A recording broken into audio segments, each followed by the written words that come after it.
Hello, our topic today is applicability of current good manufacturing practice regulation. Aaron Snyder here from Quality Systems Explained, where we make quality systems simple for you. If you're new, make sure you subscribe. Check out the status bar below for our agenda and stick around to the end for the bonus questions. Our requirement, applicability of current good manufacturing practice regulation, comes directly from 210.2.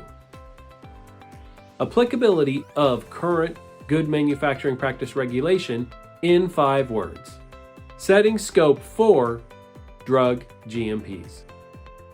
Here the FDA highlights 4 specific drug regulations and a series of biologics regulations.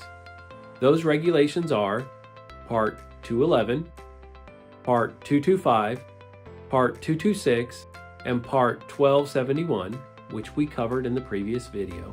And then we get to the biologics regulations, Parts 600 through 680, biologics products for human use regulations.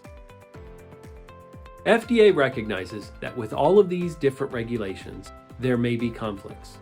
And when a conflict exists, the product-specific regulation will win. All these regulations are meant to complement each other and not supersede. The FDA allows the companies to set the scope for their regulated activities. The scope is set for each company based on the activities that they undertake and the products that they manufacture. And finally, they reference Part 312, Investigational New Drug Application, IND for short.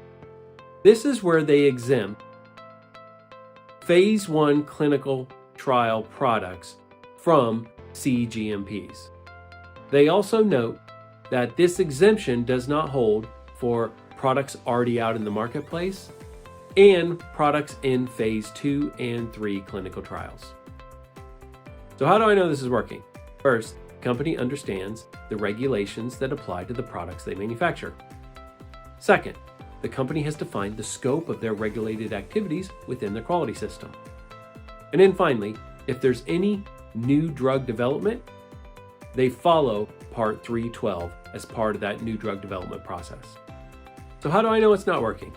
Well, first, there's confusion within the company on the regulated activities the company undertakes. Second, the scope of the quality system and the regulations that are applicable to that quality system aren't clearly defined within the quality system itself. And then finally, if there's any new drug development, Part 312 is not considered and not followed as part of that development process. And now for the 3 bonus questions.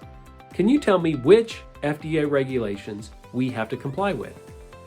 Second, can you explain the scope of our regulated activities? And then third, do we have any new drug applications that we filed with the FDA? Thank you for watching. Please like, subscribe, share, and comment. Send any questions to me at qms.jedi@gmail.com. This is Aaron Snyder from Quality Systems Explained, making quality systems simple for you.